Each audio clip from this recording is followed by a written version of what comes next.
Hi, my name is Mike Adams, Executive Director for the Woodridge Park District.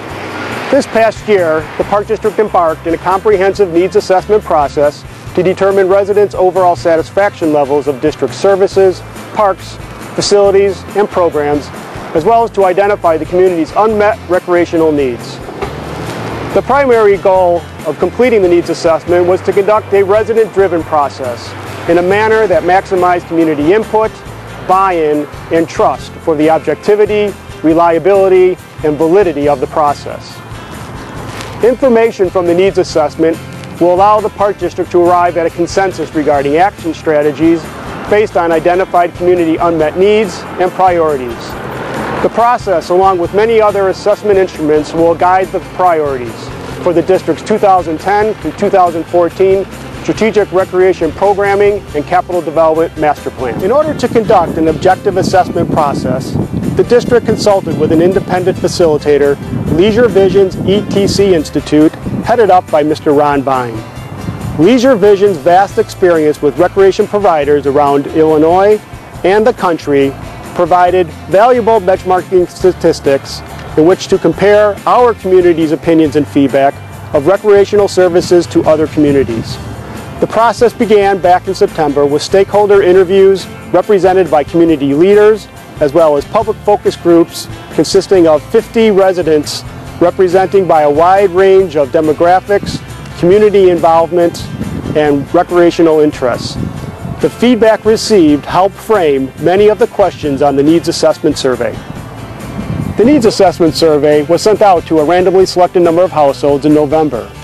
Results were received and tabulated in January and presented to the Park Board of Commissioners in February, and most recently to the Public Focus Group members in March 2010. We are extremely pleased to present a videocast of the survey findings presentation by Mr. Ron Vine, which took place on March 10th to the focus group members. The presentation is about an hour and a half long, and we hope you find the survey findings as informative as the staff and Park Board did. Should you have any comments following the presentation, we welcome your feedback by sending us an email at info@woodridgeparks.org. The decisions made in the coming weeks will enrich the future of our community and positively affect the lives of our residents. It is the district's mission to enhance one's quality of life by providing superior parks, facilities, and recreational services in a fiscally responsible and environmentally sustainable manner in partnership with the community. We hope you all take time for fun. Thank you.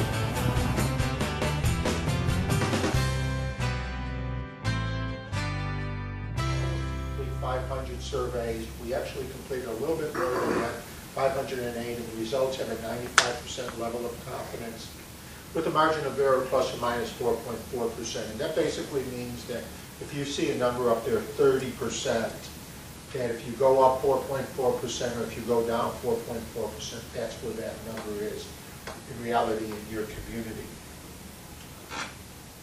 One of the things that we did, I don't know if Mike held this up, I think he did, is this is the final report that we gave to the Park District. And not only does it show the results that we're going to talk about today, but it breaks down all the questions on the survey based upon household type, based upon the age of the respondent, gender of the respondent, the neighborhood that they look at. We looked at 5 different neighborhoods. Household income, participation in programs, those who participated and those who didn't participate in programs, because we want to hear from every one of those who use your parks and those who don't. And I suggested to the staff and to the Park Board, while all of these are very, very important, every single one of them, probably if I was going to start with one, I would probably start with the household types, because household types are households that have children under 10, households that have children under the ages of 11 and 17, and then empty nesters. And you can really see some differences, and we'll talk about that when we look at those types of houses. You know, houses with children and households who don't have children. This just shows one of the ways that you want to statistically valid survey is you want to make it representative of the community, and one of the ways that you do that is through the census. The census looks at all the ages of people in your community based upon 13 different age groupings. So in other words, in your community, 8% of those in your community are under 5 years of age. 6% of those in your community, or excuse me, 7% of those in your community are between the ages of 5 and 9. And so we want the survey to really match up with that as closely as possible within 3 percentage points everywhere. And as you can see, we hit that pretty much right on the nose when it comes to children. And the only group that we really didn't hit it with is that 45 to 54-year-old group. And actually, we got a little bit higher, which isn't unusual because in a survey, we do find a little bit that we'll get just a drop more households with children, and that age group generally has children in those households. And then one of the things we wanted to look at was another thing, Hispanic or Latin ancestry households. The U.S. Census, 11% of the households here in Woodridge are of Hispanic or Latin ancestry. In the survey, 13% were that way. And so we felt it was important to look at that grouping also. And again, that's the way you match up. And the way we did the survey through mail and phone, we were able to first send it out to a group of you, and I think a few of you said that you did receive it in the mail.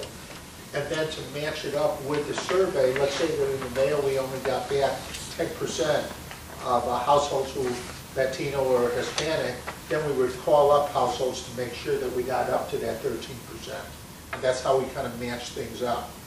We did the same thing with neighborhoods, et cetera. This just shows our firm really has done more parks and recreation surveys than any firm in the country. We've done about 600 across the United States in 46 states. We've been doing this for about 15 years on an ongoing basis. But the state that we do the most work in is the state of Illinois. And I think that if you would ask people around the country, and these are some of the communities that we've worked with, if you would ask other park systems around the country who have the best parks in the United States, 9 out of 10 people will say the Illinois park systems are the best park systems in the United States. So you're known for having great park systems. So we really feel great having the opportunity to work with you. And as Mike was saying, one of the things for us is because we've done all of these surveys, we can not only say, this is how Woodridge citizens feel about an issue, but this is how you compare with other communities nationwide, and this is how you compare with other communities in the state of Illinois. So it gives you a little bit more information about your usage and things of this nature. And I think as you see some slides, you'll understand what I'm talking about. And please, by the way, as I'm presenting this, say to one, if you have any questions, let me know. But at the same time, sometimes there'll be a question and the answer might be 2 slides later on. So I might say I'm going to come to it in 2 minutes. But if you have something, jump out and go from there. There's really 3 parts of the presentation we want to talk about. First, we want to talk about usage and satisfaction with the current park district services. Second thing we want to talk about is what you all look at as your needs, unmet needs, and priorities for park district services, looking out into the future. And then indoor recreation spaces, which was a big issue that came out of the Parks and Recreation focus group meeting.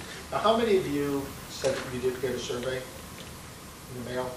One of the things that we talk about a lot is when we're done with the survey, and Mike and his staff and the park board, they're going to take this information, they're going to put together a 5-year master plan for the agency.